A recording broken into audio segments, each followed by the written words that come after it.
का मामला आया था और कई तरह के मामले आए थे और नरेंद्र मोदी बाद में पीएम बने और उम्मीदवार बने, सुषमा स्वराज ने उनका समर्थन किया था। तो आज भी अमित शाह और किसी भी स्टेट में इस तरह का कोई कंफ्यूजन नहीं है। पार्टी के कई नेताओं का ना कि इस तरह की कंफ्यूजन फैलाई जाती है और आगे क्या होगा कोई नहीं जानता है। जब प्रधानमंत्री नरेंद्र मोदी के बाद अगर ऐसा मौका मिलता है तो इस तरह के जैसा कि कांग्रेस में होता है, हर राज्य में दो दो धड़े हैं, दो, लेकिन यहां पर कोई धड़ा नहीं था। यहां पर शिवराज सिंह चौहान थे या वसुंधरा राजे सिंधिया का हाल फिलहाल में, चाहे उसमें शेखावत जुड़ गए थे या फिर दूसरे लोग जुड़े थे, लेकिन वसुंधरा राजे का एक छत्र राज था वहां पर, शिवराज सिंह चौहान का एक छत्र राज था। बाद में कैलाश विजयवर्गीय थोड़ा बहुत उसमें कंफ्यूजन पैदा किए, उनको केंद्र में ला दिया गया। उसी तरह से रमन सिंह का लगातार रहा। तो अब सवाल यही है, देखिए मूल सवाल है, जिनको बनना था बन गए, लेकिन क्या ये तीनों जो बने हैं नैया पार लगा पाएंगे? आज के 5 साल बाद 10 साल बाद पार्टी को उस स्तर पर ले जाएंगे जिस स्तर पर शिवराज सिंह चौहान, वसुंधरा राजे या फिर रमन सिंह ले गए? क्योंकि भूपेंद्र पटेल तो बन गए, लेकिन आज भी गुजरात नरेंद्र मोदी और अमित शाह के नाम पर ही चल रहा है। सीपी जोशी कुछ बोल रहे हैं, सुन लेते हैं। दलित हितों की रक्षा के लिए और उस क्षेत्र के विकास के लिए हमेशा से काम कर रहे आदरणीय वासुदेव देवनाथ जी, जो बहुत ही वरिष्ठ नेता है हमारे और लगातार उस क्षेत्र से विजयश्री प्राप्त करते हैं। ये विधानसभा के अध्यक्ष के रूप में पूरे सदन का मार्गदर्शन करेंगे। मैं पुनः श्री भजनलाल शर्मा जी को, वासुदेव देवनानी जी को, आदरणीय दिया जी को, प्रेमचंद बेरवा जी को, पूरे राजस्थान की इकाई की ओर से बहुत बहुत बधाई और शुभकामना देता हूं। ये जीत है मोदी जी की गारंटी की। ये शिकस्त राजस्थान की जनता ने दी है जालसाजी को, झूठ को, भ्रष्टाचार को,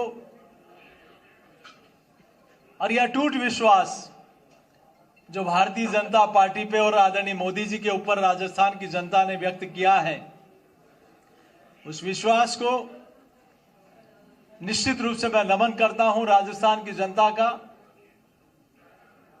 और हम सब लोग टीम राजस्थान, और मैं पूरा विश्वास करता हूं आदरणीय भजनलाल जी के अगुवाई में, नेतृत्व में राजस्थान विकास की ओर नई ऊंचाइयां छुएगा।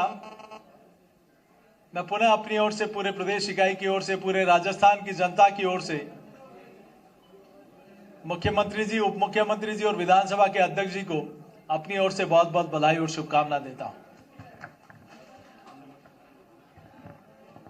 धन्यवाद पत्रकार बंधुओं। अब मैं 2 शब्द के लिए हमारे नए विधायक दल के नेता माननीय भजनलाल जी शर्मा साहब से निवेदन करूंगा।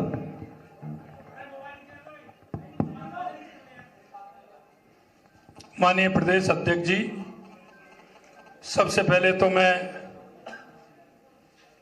हमारे देश के यशस्वी प्रधानमंत्री सम्माननीय नरेंद्र मोदी जी को धन्यवाद देना चाहता हूं। मैं हमारी पार्टी के राष्ट्रीय अध्यक्ष सम्माननीय जेपी नड्डा जी को धन्यवाद देना चाहता हूं।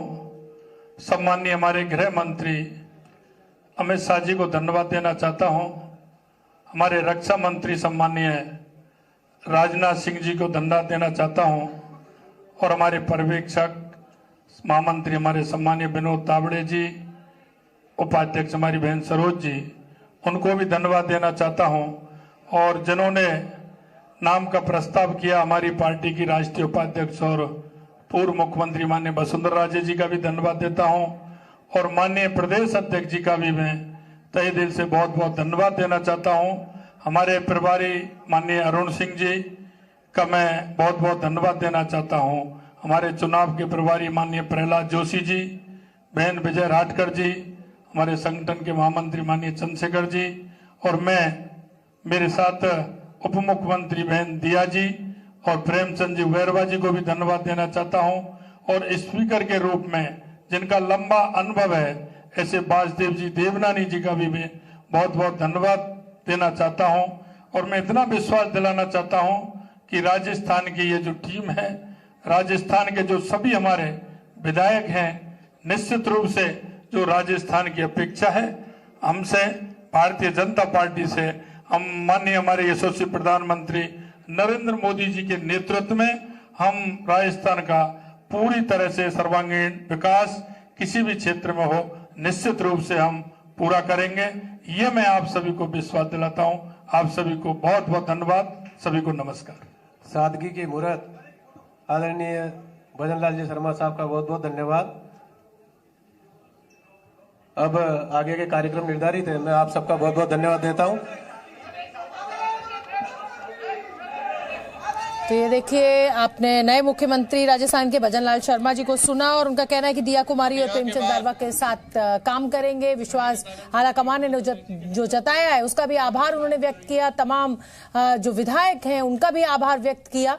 और ये देखिए, विनिंग साइन बनाते हुए इस समय आपको दिखाई दे रहे हैं भजनलाल शर्मा दिखाई दे रहे हैं, साथ में दिया कुमारी दिखाई दे रही हैं और तीसरे जो उप मुख्यमंत्री दूसरे होंगे वो प्रेमचंद बैरवा जी होंगे। तो अब क्योंकि कार्यक्रम पूरा तय है, वसुंधरा राजे जो कि पूर्व मुख्यमंत्री हैं उन्होंने नाम प्रस्तावित किया। और ये देखिए, मोदी के 3 मुख्यमंत्री, छत्तीसगढ़ में विष्णुदेव साय, मध्य प्रदेश में मोहन यादव और राजस्थान में भजनलाल शर्मा यानी विष्णु मोहन भजन।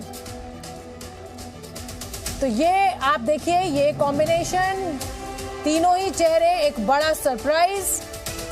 खुद उनके अपने लिए भी, चाहे विष्णुदेव साय उन्होंने कभी सपने में नहीं सोचा होगा कि वो मुख्यमंत्री बनेंगे, चाहे मोहन यादव हो उन्होंने भी नहीं सोचा था, और अब भजनलाल शर्मा पहली बार विधायक बने और पहली बार में लॉटरी निकल गई। मैं एक बार रविंद्र का रुख कर लेती हूँ। रविंद्र, विष्णु मोहन भजन,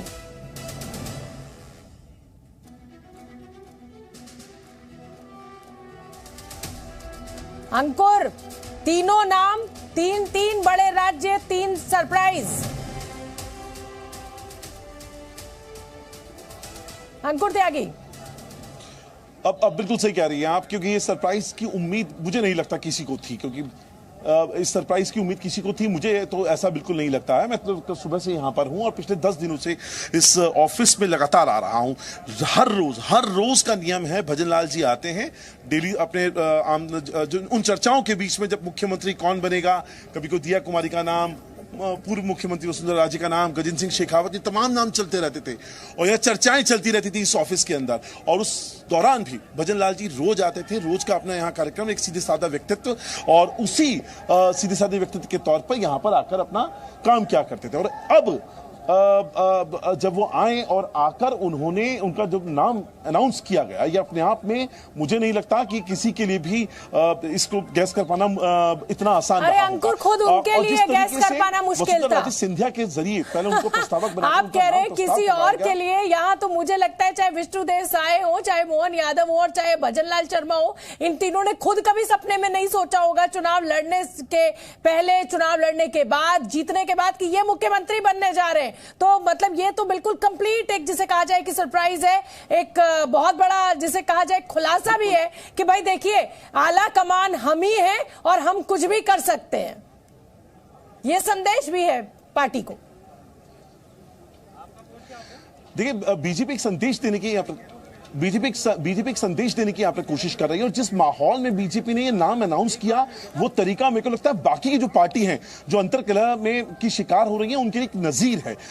वसुंधरा राजे को लेकर लगातार चर्चा हो रही थी, उनसे विधायक मिलने जा रहे थे, पार्टी टूट जाएगी या पार्टी में विद्रोह हो जाएगा, बगावत हो जाएगी, ये जो तमाम शगुफे उस वक्त छिड़े हुए थे, उस बीच में खुद वसुंधरा राजे सिंधिया का हंसते हुए निकलना, उनका एयरपोर्ट भी जाके राजनाथ सिंह को लेके आना, फिर यहां पर आकर प्रस्तावक बनना। थोड़ा पीछे जाके देखेंगे 2013 का ये परिपाटी, अगर आपको याद होगा 2013 में जब गोवा में सम्मेलन हुआ था और तब प्रधानमंत्री के पद के तौर पे कौन होगा, नरेंद्र मोदी का नाम चल रहा था, तब लाल कृष्ण आडवाणी माना जा रहा था, अड़े हुए थे। तब उस मीटिंग में लाल कृष्ण आडवाणी से ही प्रस्तावक बनाकर नरेंद्र मोदी का नाम 2014 के इलेक्शंस के लिए प्रस्ताव दिया गया था। और ताकि ये दिखाने की कोशिश है बीजेपी की कोई भी अंतरकलह पार्टी के अंदर नहीं है। बड़ा उदाहरण आपने, बड़ा उदाहरण दे दिया है रविंद्र। बिल्कुल, रविंद्र का मैं रुक कर लेती हूँ। रविंद्र, बिल्कुल देखिए, एक बड़े उदाहरण के साथ अंकुर त्यागी ने बहुत साफ साफ बताया कि दौर कोई भी हो, पार्टी बड़ी है, व्यक्ति बड़ा नहीं है। और आज पार्टी ने अगर 3 राज्यों में बिल्कुल नए चेहरे उतारे हैं, एक पीढ़ी जिसे कहा जाए कि पीढ़ी परिवर्तन किया है, तो ये एक अच्छा प्रयोग भी हो सकता है भविष्य में ये प्रयोग अच्छा साबित ना हो, लेकिन आला कमान ने अपनी उपस्थिति को दर्ज करा दिया है, ये बिल्कुल सही, बिल्कुल साफ है। रविंद्र, देखिए शोभना, जो अंकुर उदाहरण दे रहे हैं उसमें थोड़ा मैं सुधार करना जरूर चाहूंगा कि 2013 गोवा में हम लोग थे, वहां पर लालकृष्ण आडवाणी नहीं गए थे, रूठे हुए थे। वहां पर बाकी नेताओं ने तय कर लिया कि नरेंद्र मोदी को कैंपेन कमेटी का चेयरमैन बनाया जाएगा। और फिर दिल्ली में पार्लियामेंट्री संसदीय बोर्ड की बैठक हुई, इसमें भी आडवाणी नहीं आए, लेकिन राजनाथ सिंह अध्यक्ष के तौर पर उनको मुख्यमंत्री पद का उम्मीदवार घोषित कर दिया। तो जाहिर सी बात है, बिल्कुल अंकुर भी सही कर रहे हैं और आप भी, कि पार्टी बड़ी होती है, व्यक्ति नहीं होता। और बिल्कुल ठीक है रविंद्र, अब आप बने रहिए मेरे साथ देखिए दीपक चौरसिया जी जुड़ गए और ये बिल्कुल सरप्राइज नहीं है, ये बिल्कुल सरप्राइज नहीं है। और इसलिए सरप्राइज नहीं है क्योंकि 5 बजे ताल ठोक के दीपक जी का ही प्रोग्राम है। तो दीपक जी, छत्तीसगढ़, मध्य प्रदेश और राजस्थान में सरप्राइज हमें मिल गया है, तीनों नाम सामने आ चुके हैं और मुझे लगता है कि हमारे आपके लिए सरप्राइज क्या, ये तो उन तीनों जो मुख्यमंत्री बने उनके लिए भी सबसे बड़ा सरप्राइज होगा। बिल्कुल होगा। और देखिए कैसा नैरेटिव है शोभना जी, 2 मिनट रुकिएगा मेरे साथ प्लीज। बिल्कुल रुकिए सर, आपके साथ मैं बताना चाहता हूं। देखिए एक जगह कौन है, एक जगह है विष्णु, एक जगह कौन है, एक जगह है मोहन, और यहाँ कौन है, भजन। और उनके माता पिता बोल रहे हैं कि भगवान के सहारे ही, बहुत बड़े भक्त हैं भगवान के। शर्मा जी की बात की जाए तो हम क्रिकेट में कहते हैं ना, शर्मा जी का लड़का, शर्मा जी का दामाद, तो यहाँ शर्मा जी का बेटा जो है अब सीएम भी बन गया है। शर्मा जी की सरकार अब चलने वाली है और भारतीय जनता पार्टी ने एक ऐसा कास्ट इक्वेशन सेट किया है जो अनमैचेबल है। ये जो जातिवादी राजनीति करने वाले इंडिया अलायंस के लोग हैं, इनके लिए जो है बहुत बहुत चैलेंजिंग होगा। और हमने बताया मोदी के 3 सीएम कौन है, छत्तीसगढ़ के विष्णु, मध्य प्रदेश के मोहन और राजस्थान के भजन। अब मैं आपको बता दूं भजन लाल शर्मा आखिरकार क्यों, इसलिए क्योंकि वो संगठन महामंत्री थे। शोभना जी, संगठन महामंत्री का जो पद होता है, प्रधानमंत्री नरेंद्र मोदी भी जब केंद्र में महामंत्री थे तो वो भी संगठन महामंत्री थे। संगठन महामंत्री सबसे जिम्मेदारी वाला पद होता है, चाहे सरकार का कोई भी व्यक्ति हो या संगठन का कोई भी व्यक्ति हो, आपको सब लोग आपके थ्रू ही जाएंगे। तो भंवरलाल शर्मा उस चीज को मैनेज करते थे।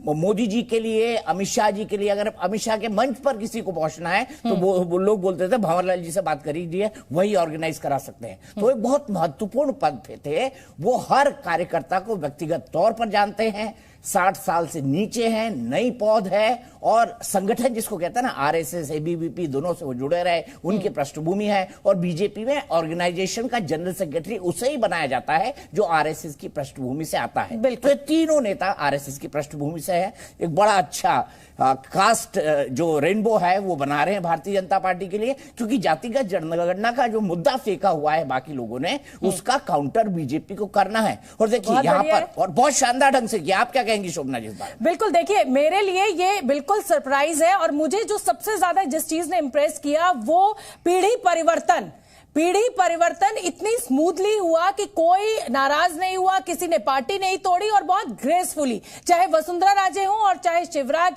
चौहान हो और चाहे रमन सिंह हो, बहुत ग्रेसफुली इस पीढ़ी को एक अपनी पीढ़ी से दूसरी पीढ़ी को दिया गया। और मुझे लगता है यही अनुशासन अगर कांग्रेस में भी आ जाए तो इतने बुरी हाल ना हो और बीजेपी की तरह वो भी विजय का परचम लहराए। हम तो चाहते हैं सभी पार्टियां मजबूत हो शोभना जी, ताकि लोकतंत्र मजबूत रहे और हम थोड़ा झगड़ा भी कराते रहे, तभी तो हमारी दुकान चलेगी। एक दुकान हम भी खोल के बैठे हुए हैं, एक दुकान हमारी भी चलनी चाहिए। आप मुझे इजाजत दीजिए और अब आप झगड़ा करवाइए जो आपके साथ पैनलिस्ट बैठे हुए हैं। पैनलिस्ट मेरे साथ आ रहे, कौन कौन है, मजेदार होगा।